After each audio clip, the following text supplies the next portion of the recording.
My name is Sierra Donovan. I'm 37 years old, and last Tuesday I walked into a meeting that was supposed to be a celebration. Instead, it was the beginning of the most humiliating moment of my professional life. The morning started like any other.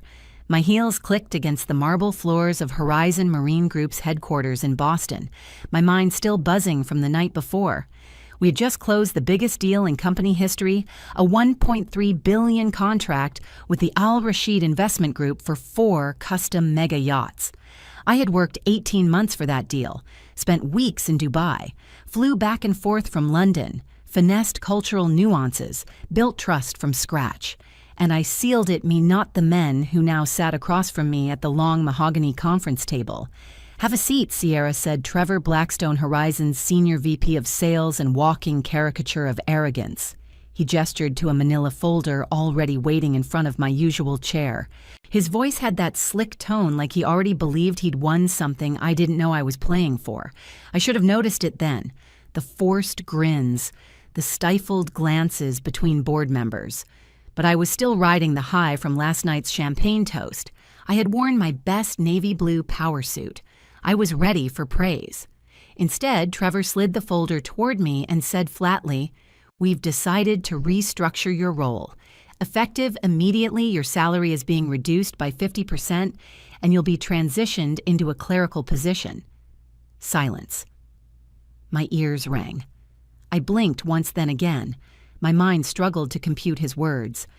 Just yesterday, I was leading calls with billionaire investors. Today, I was being told to file invoices and schedule coffee runs. Trevor leaned back in his chair, his lips curving into a smirk I'd grown to loathe over the last 5 years. "Let's be honest," he said, folding his hands over his chest. "You were a tool, eye candy to soften clients. The design team and engineers did the real work. The other executives looked away. Some fidgeted with pens. Others stared at their phones like middle schoolers avoiding eye contact during roll call. Not one of them spoke. Not one." I looked at Trevor, then back at the folder. I closed that deal. I negotiated every clause. I brought them to the table. I said, my voice level, though my chest burned. "With your charm," Trevor said with a chuckle, "which we no longer need." That was the moment everything shifted. It wasn't the betrayal. It wasn't even the salary cut. It was the utter erasure of my value. I had been the face of this division, the anchor of client trust, and now I was being dismissed like I'd just been lucky enough to wear the right dress to the right dinner. But what Trevor didn't know, what none of them remembered, was Clause 51A. 5 years ago, when Horizon recruited me from Newport Shipyard, I had just come off a painful public dispute with a former supervisor who tried to take credit for my sales strategies. I swore it would never happen again, so when I joined Horizon and they asked me to build their luxury yacht division from scratch, I did something smart, something they underestimated. Buried deep inside the 57-page employment contract I had negotiated myself between the standard boilerplate and non-compete clauses sat a legal safeguard. A clause I had personally written tied directly to my MBA and background in maritime law. Clause 51A stated any attempt to restructure or reduce the compensation of the employee prior to full commission payout on active client contracts shall immediately void the employee's obligation to those clients and shall authorize the employee to notify said clients of the voided agreement at their discretion. In simpler terms, if they tried to cheat me out of a deal I closed, I could blow the whole thing up. And Trevor had just given me the detonator. I folded the contract slowly, my hands steady my face, unreadable. The boardroom continued their little act of authority, unaware they were standing on a legal minefield. Inside, I felt something flicker to life. Not rage, not sorrow, something colder, more deliberate. I wasn't going to beg. I wasn't going to fight them in that moment, because I already knew how this story would end. "Is there anything you'd like to say?" Trevor asked, smug again. "Oh, plenty," I said, pulling my phone from my blazer pocket and unlocking it with a flick of my thumb. I could feel his irritation rising. "Sierra, this is serious. Are you even listening?" "I'm listening," I said, without looking up, my fingers already moving across the screen. "I'm just taking care of something Urgent. Trevor leaned forward, eyes narrowing. I hit send on the email. It went out to Hassan al-Rashid's legal team, flagging the change in my employment status and formally invoking Clause 51A. Just like that, Horizon Marine Group lost $1.3 billion, and not a soul in that room saw it coming. "We're done here," I said, slipping the folder back toward him. "Excuse me," Trevor sputtered. "No," I said, standing calmly, "you are." I walked out of that conference room like it was just another Tuesday, but behind me I left a slow-burning fuse. I didn't slam the door. I didn't cry. I didn't even look back. Because what Trevor Blackstone and the entire Horizon Marine Board failed to realize was that I wasn't just their top sales executive. I was also the architect of my own escape hatch, and I had just pulled the lever. When I got back to my office overlooking Boston Harbor, the city was bathed in late afternoon sun. Below, yachts bobbed lazily in the marina, their glossy hulls catching golden light. Some of them were mine deals I had brokered, clients I had brought in with years of care. Now all of it was hanging by a single email thread. I sat at my desk and exhaled for the first time in what felt like hours. I opened my laptop, scrolled through my files, and pulled up the one document I had reviewed a dozen times over the past few years, my employment contract. Page 48, Section 9C, Clause 51A, Client Obligation Termination Clause. It was real. It was binding. It had been signed by Horizon's legal team, approved by HR, and quietly stored like a sleeping dragon no one expected to wake. Most executives get swept up in title negotiations, stock options, or corner offices, but I had been burned before. I knew better. When Horizon Marine Group came knocking 5 years ago, offering me the chance to build their luxury division from the ground up, I had two conditions: total control of client relationships, legal safeguards if my position was ever threatened. They agreed, because back then I was a rising star and they were desperate. They let me write my own clauses buried under vague legalese and Latin phrases no one bothered to question. They had no idea I had studied maritime law or that I had once helped litigate a case involving international shipping rights before pivoting to yacht sales. They just thought I was talented and polished. They had no clue I was also dangerous. In my first year, I ate rejection for breakfast. I went to every luxury marine expo from Miami to Monaco. I worked 70-hour weeks, smiled through sexism, and sat through dinners where men mistook my silence for compliance. But I listened. I learned. I built. By the end of year 2, I had a Rolodex of ultra-high net worth clients, oil barons, tech moguls, royal family members, people who didn't just buy yachts, they bought fleets, the crown jewel, the Al-Rashid Investment Group. They didn't trust easily, but they trusted me. It started with a single visit to our Boston showroom. Hassan al-Rashid, mid-50s, calm, precise, with a sharp eye for detail and an even sharper instinct for loyalty. Over time, our relationship deepened, not personally, but professionally. He respected that I knew my field, my product, and my limits. I never faked fluency.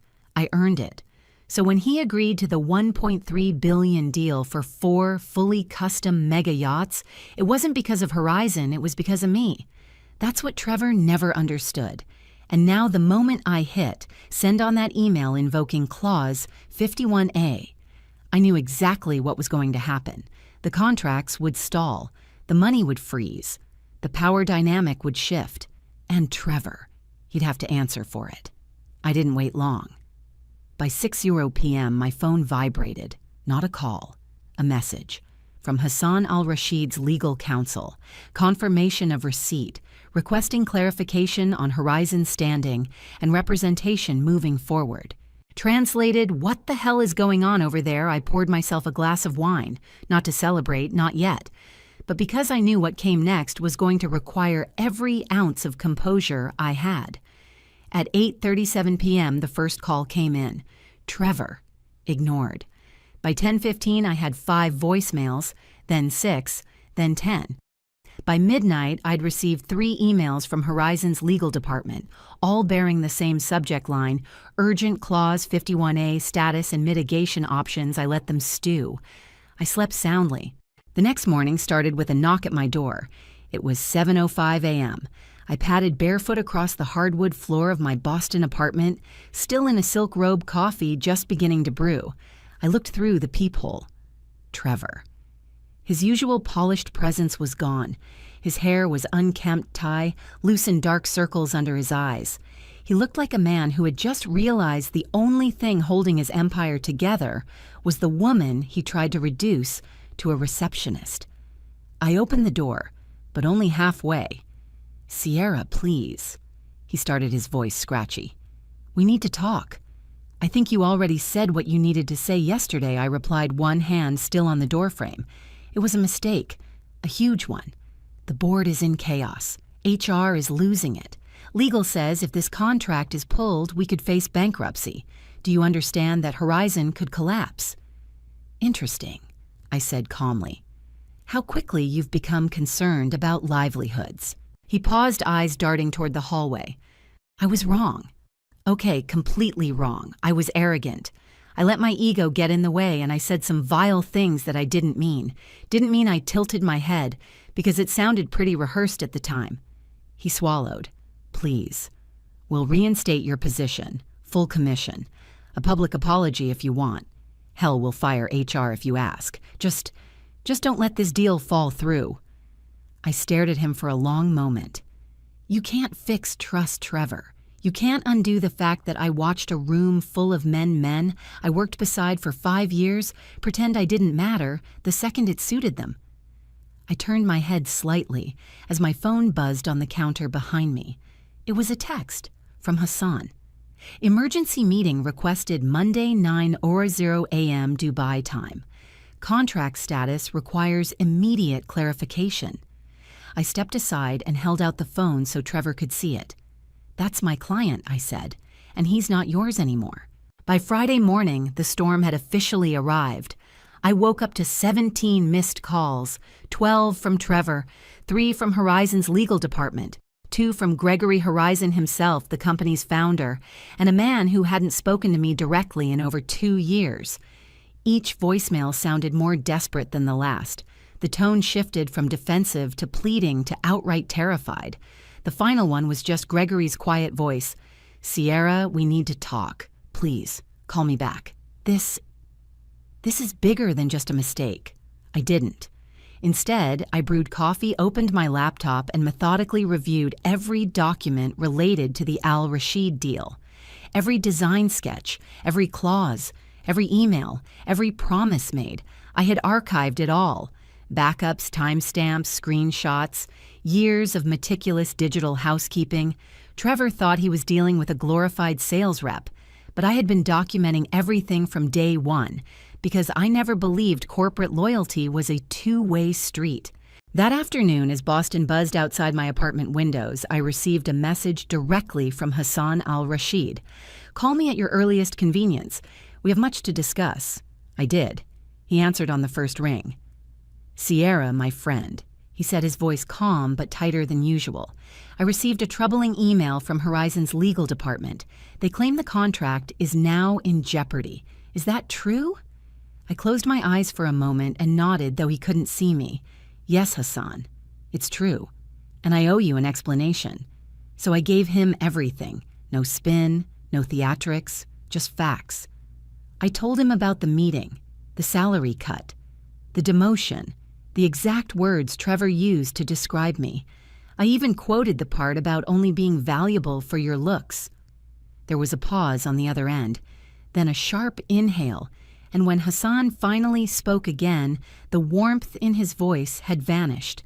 "He said that to you, after what you accomplished for them, yes. And your own board did nothing, not a word."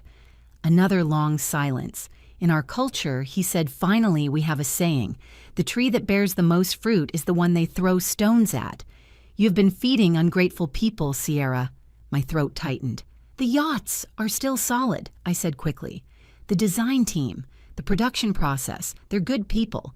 This situation doesn't reflect on their talent. That is not the issue, Hassan said flatly. Yachts can be built by many companies, but people like you, with integrity, vision, and strength, they are rare. And then he said the words that changed everything. I have a proposal. But not for Horizon, for you. I blinked. I'm listening. The Al Rashid Group has been considering launching our own marine consulting division. We've reached a scale that justifies it. We want someone to oversee our acquisitions, manage our growing fleet, and advise on all new builds. That person would report directly to me. You'd have full authority, unlimited budget, a salary 3 times what Horizon paid, equity, bonuses. I sat back, heart pounding. Hassan, are you offering me a job? No, he said. I'm offering you partnership. Director of Marine Assets Al Rashid Group, headquartered in Dubai. Your first responsibility. Choose a new shipbuilder for our 4-yacht fleet, someone other than Horizon. I stared at my reflection in the window, the same skyline I had looked at for 5 years, but now it looked small. Trevor tried to bury me. Instead, he'd handed me the biggest opportunity of my life. Yes, I said, I'm very interested. Monday morning, D-Day. I didn't call Horizon. I didn't respond to their emails. I showed up. I walked into their sleek downtown headquarters in a tailored black pantsuit and heels that echoed like war drums against the lobby marble. The front desk receptionist froze. The security guards near the elevators looked uncertain, but no one stopped me. On the executive floor, the panic was visible before I even stepped into the conference room. Through the glass walls, I saw suits huddled in frantic conversations, laptops open, papers flying, phones ringing nonstop. When I entered the hallway, Gregory Horizon himself came rushing out of reception to meet me. Sierra, thank God you're here. We have a problem. You mean you have a problem, I said, shaking his hand. He gestured toward the conference room. Let's talk. In private. Inside, it was chaos. Trevor stood in front of a whiteboard covered in financial projections, red arrows and giant numbers with circles around them. He stopped mid-sentence when he saw me. Sierra, he started, but Gregory held up a hand.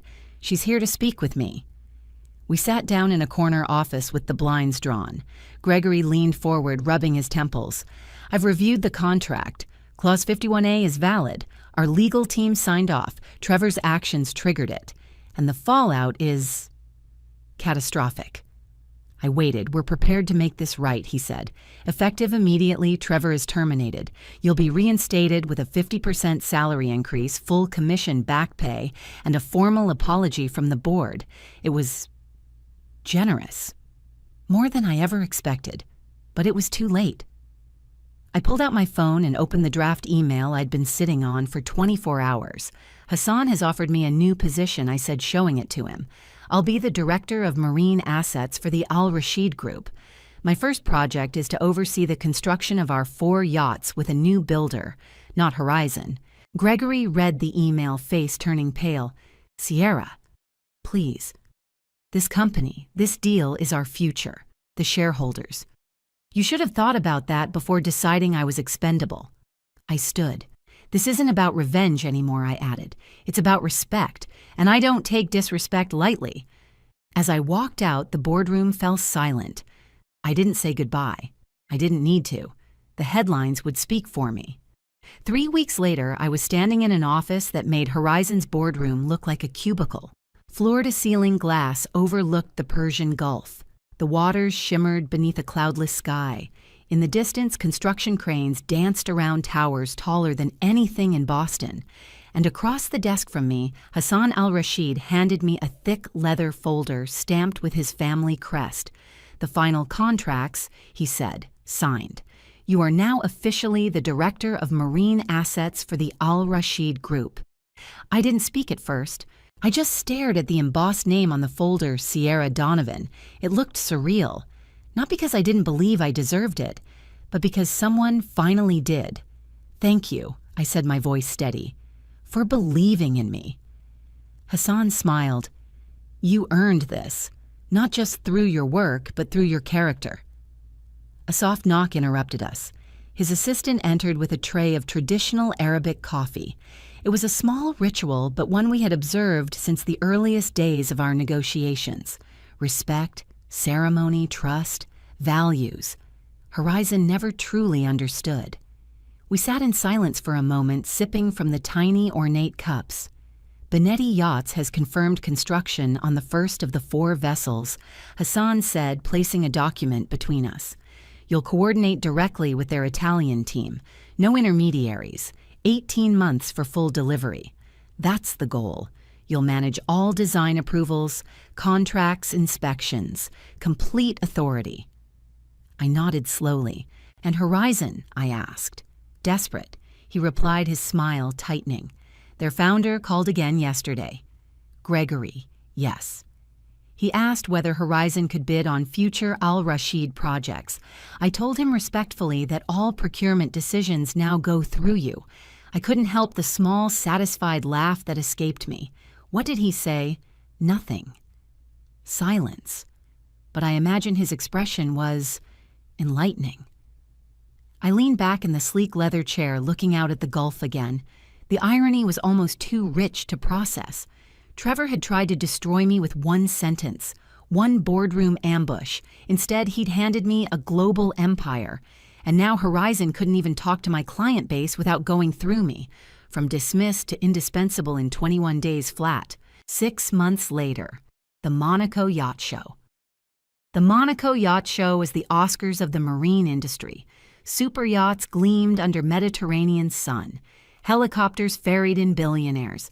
Designers, engineers, and media swarmed every dock. I stood at the bow of a $180 million custom build from Benetti, wearing a cream silk dress, hair swept up phone in one hand, champagne in the other. On my lanyard, Al Rashid Group, Director of Marine Assets. It was the kind of moment I never used to imagine for myself. Not because I didn't think I could get here, but because I was too busy surviving to dream this big. Sierra. I turned at the sound of my name. It was Jennifer Walsh Horizon's new VP of Sales, Trevor's replacement. She looked sleek and polished, but her smile didn't quite reach her eyes. "It's good to see you here," she said. Likewise, I replied, offering a handshake. "How are things at Horizon?" She hesitated. "Rebuilding." The Al Rashid situation hit us hard. She didn't need to explain. Everyone in Monaco knew what happened. Horizon stock had dropped 40% after losing the contract. They'd been forced to lay off 60 employees and cancel their European expansion. "We've implemented new leadership protocols," she said. "HR's been restructured, sensitivity training, a new commission model, everything you should have had in the first place." I nodded, keeping my expression neutral. "That's good to hear." She shifted awkwardly. "If you ever consider coming back to U.S. yacht sales, Jennifer?" I said gently, "I'm not coming back." She nodded, once then disappeared into the crowd. I didn't feel smug. I didn't feel angry. I just felt done. This part of my story, the part where I needed anyone's validation, was over. That night, Monaco Harbor. As the sun set, I stood on the upper deck of Hassan's newest acquisition, a 350-foot masterpiece christened the Orenda. The name meant the mystical force present in all people that empowers them to affect the world. It was my idea. The yacht glided silently in the harbor, the city lights dancing on the waves.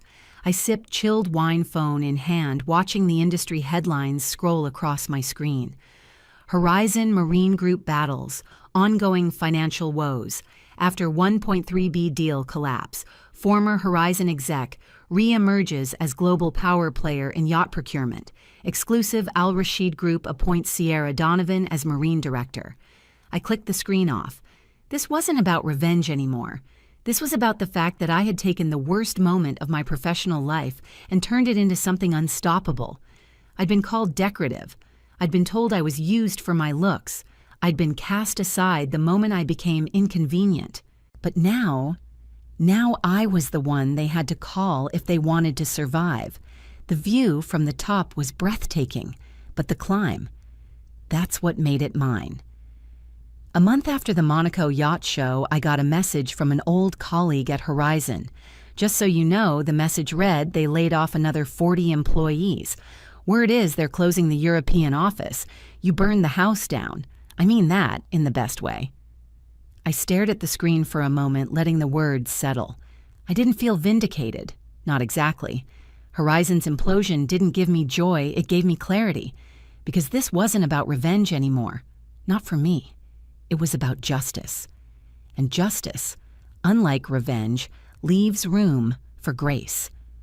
Still watching a company that once told me I was only valuable for my appearance now scramble to survive in a world I used to dominate, that had a poetic rhythm I couldn't ignore. The ripple effects were bigger than I ever imagined. After news broke that the Al Rashid Group had officially severed ties with Horizon, other clients quietly began pulling away too.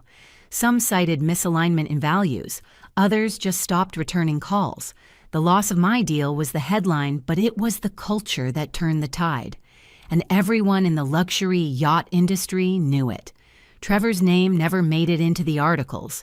Horizon quietly terminated him the Monday after my meeting with the board. The official line was mutual parting over strategic differences. But the whispers painted a much truer picture. I heard through the grapevine that his exit package was shredded after internal documents confirmed his remarks about me were overheard by 2 other executives, both of whom were later asked to resign. HR was gutted, legal was restructured, and Horizon's new PR strategy focused on rebuilding trust and fostering equity. Too little, too late. Meanwhile, my life took off. I was flying to Italy every month to oversee the Benetti builds. I met with materials teams in Viareggio design engineers in Livorno and procurement heads from Norway to Singapore. I wasn't just approving contracts anymore, I was shaping the entire industry conversation. Trade journals started running op-eds quoting me as a leader in ethical procurement and the force behind Al Rashid's global expansion. I was invited to speak on panels. I got interview requests from Forbes Yachting International and a dozen finance podcasts I'd never heard of. But the part that mattered most, the messages from other women I'd met at conferences, women I'd mentored, even women I didn't know who had followed the story online and reached out to say, "You made me realize I don't have to stay quiet. I read about what you did. I renegotiated my contract yesterday. Thank you. Just thank you." That's when it hit me. Trevor thought I was just fighting for a commission, but what I was really doing was taking back every moment I'd swallowed my voice just to be allowed in the room. 2 months after Monaco, a familiar phone call. My assistant knocked gently on my office door in Dubai. Sierra Line 2, Gregory Horizon. I didn't move for a moment. Then I picked up. "Gregory," I said coolly. "Sierra," he said, voice heavy with defeat. "I know you're busy. I'll be brief." "Good. Let's keep it that way. I heard Benetti's building your fleet, and I wanted to ask if Horizon might be considered for future Al Rashid contracts." I almost laughed. "You want Horizon to bid on new projects after what happened?" "We've made changes," he said quickly. "New leadership, new policies. A formal apology to you is already drafted and waiting for board approval. Whatever it takes, Sierra." I walked to the window, watching the Gulf sparkle under the late afternoon sun. "Gregory," I said slowly, "you're calling the woman you tried to erase, asking if she'll let you back into a circle you no longer belong to." Silence. "I'm calling the woman who built that circle," he corrected quietly, "and I'm asking her to give us a second chance. There was a time when that would have shaken me, when hearing my former CEO acknowledge my power would have meant something. But now it only confirmed what I already knew. All marine procurement decisions go through me now," I said, echoing Hassan's words. "So, is that a no?" "It's a never," I said gently. I hung up. And just like that, Horizon's last hope for relevance slipped through their fingers. 3 weeks later, the closure. I was attending a shipyard ribbon cutting in Genoa when my phone buzzed with a headline notification: Horizon Marine Group to restructure after major losses, layoffs expected to exceed 100 employees. The article cited strategic missteps, lost key accounts, and internal leadership controversies. They didn't mention me by name, but they didn't have to. Every person in the industry already knew the real story, that a woman they dismissed had become the gatekeeper to one of the largest yacht portfolios in the world. That night, private dinner in Dubai. Hassan hosted a dinner at his estate for select partners. Only 20 people, catered by a Michelin-starred chef. Private violin quartet. At the end of the meal, he raised a toast. To Sierra, he said, glass in hand, who reminds us that integrity is not weakness and that silence is not the same as obedience. Everyone applauded. I smiled, lifting my own glass, thinking about the girl I was. 5 years ago, too polite, too trusting, too eager to belong. She was gone now. In her place stood a woman who had learned that the best way to win was not to fight for a seat at someone else's table, but to build your own. 6 months had passed since I walked out of Horizon Marine Group with my dignity intact and my future reborn. But one moment from that final meeting still echoed in my mind.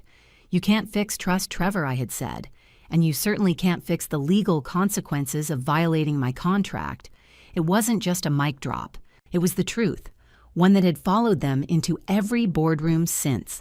Now I sat on the sun-drenched terrace of the Al Rashid Group's new marine headquarters in Dubai, sipping jasmine tea and reviewing specs for a custom 420-foot Explorer yacht destined for a Norwegian tech magnate. This one wasn't just big, it was revolutionary. Arctic-hardened hull, helipad spa deck, AI-powered navigation, a 300 million floating fortress. I was the one who hand-picked the designer, negotiated the builder, and mapped out every milestone in the project. A year ago, none of this was even imaginable. A year ago, I was sitting in a boardroom being told I was just a pretty face. And now, my name showed up in Yachting Elite's top 10 most influential women in marine innovation. I was listed beside CEOs, naval architects, and billionaires. But the best part, I didn't just earn a title. I earned respect. The night it sank in. It wasn't a headline or a trophy that made it real for me. It was a letter. A handwritten one folded carefully and sent from the U.S. A young woman, an intern who'd once shadowed me at Horizon, had tracked down my Dubai office address and written 6 pages. She told me about how she was passed over for a promotion after doing double the work of her male counterpart, how she was told to smile more in client meetings, how she almost quit until she read about me. She wrote, I didn't just see a woman who stood up for herself. I saw a roadmap. Thank you for not being quiet. I read that last line over and over, and I cried. Not because I was sad, but because I finally understood what had happened. Trevor didn't destroy my career. He revealed it. He pulled off the blindfold. He showed me the ceiling. And then, by underestimating me, he handed me the hammer I needed to smash right through it. Closure people still ask me if I ever spoke to Trevor again. The answer, once. About a year after everything, I ran into him at the Fort Lauderdale International Boat Show. He looked older, not physically, but dimmer. Like something inside him had unraveled and never reassembled quite right. He didn't approach me. He just stood near the back of the room during a panel I was leading on gender equity and innovation in the marine industry. I saw him watching as I took questions from the crowd, and for a split second our eyes met. He gave a slight nod. I didn't return it, not out of pettiness, but because some things don't deserve acknowledgement. Let the silence speak. Legacy today, I mentor a dozen young professionals, half of them women, several from regions where ambition alone isn't enough. I tell them the same thing I wish someone had told me when I started. Never apologize for knowing your worth. Document everything and write your own damn clause. I also rewrote my story, literally. I started a blog, then a podcast, and soon after a book deal landed in my inbox. The clause, How I Turned Betrayal into Billion-Dollar Leverage. The subtitle, Not Revenge, Reinvention. The final word.